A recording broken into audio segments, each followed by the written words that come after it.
मित्रांनो, आज माझ्या कन्येसोबत मी आलो आहे नेटकोबा वसाहत, चांदे धामोड रोड, चांदे, तालुका राधानगरी, जिल्हा कोल्हापूर. समोर एक झाड दिसलं मोठं, कशाचं लांबून ओळखता आलेलं नाही. बघायचं आपल्याला नेमकं काय आहे ते. चला तर मग.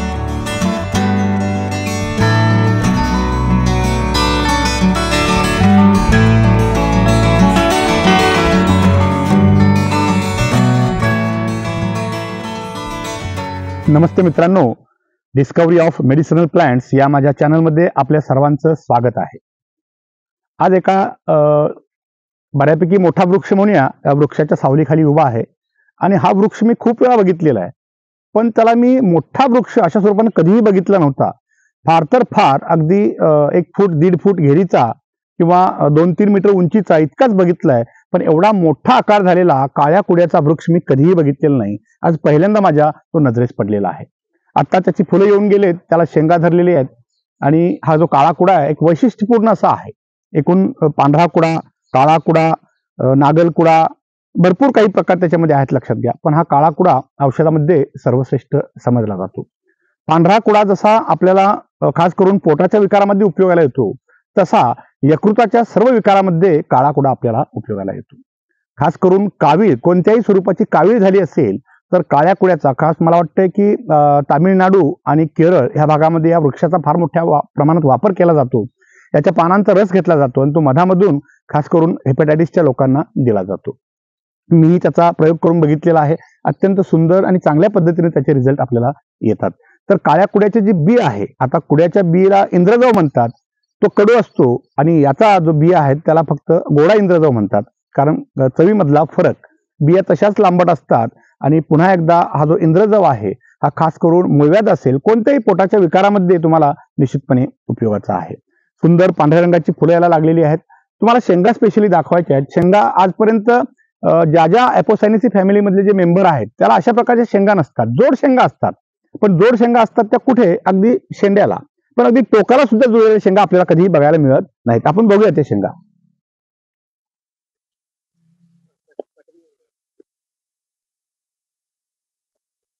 एक शेंग तोडून घेतोय, बघू शकता आपण.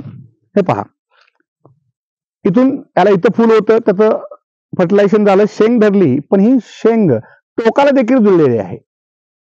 टोक देखील त्याचं जुळलेलं आपल्याला बघायला मिळेल. असं अगदी वैशिष्ट्यपूर्ण अशी शेंगा आहे. दोन्ही बाजूला आपण पकडू शकतो. दोन्ही बाजून जुळलेली शेंग. असं कोणतंच झाड आपल्या परिसरामध्ये, भागामध्ये नाही आहे.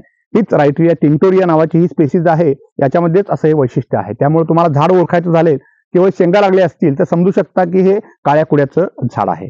आपल्या लक्षात येणार नाही काही वेळा, पण हे त्याची ओळखीची एक चांगली खूण आहे. ह्या झाडाचं एक मी मागासपासून बघतोय इकडे, त्याच्या शेंगांची लांबी थोडी कमी आहे. कारण माझ्या हिशोबाने 1 फूट ते 1.5 फूट होतात, थोड्या कोवळ्या आहेत, पण वाढतील. बघू, पुन्हा एकदा मी इकडे निरीक्षण करायला येईल तेव्हा लक्षात येईल माझ्या की या शेंगा वाढतात की इतक्याच राहतात. इथे फुटलेली शेंग देखील आहे, निश्चितपणे वाढतात. चला, हे कोवळ्या आहेत अजून. हे पहा, ही तडकून गेलेले, यातला इंद्रजव आहे तो वाऱ्याने उडून गेलाय. याला कापूस असतो, कापसाच्या साह्यानं तो उडत जातो दुसरीकडे रुजण्याकरता.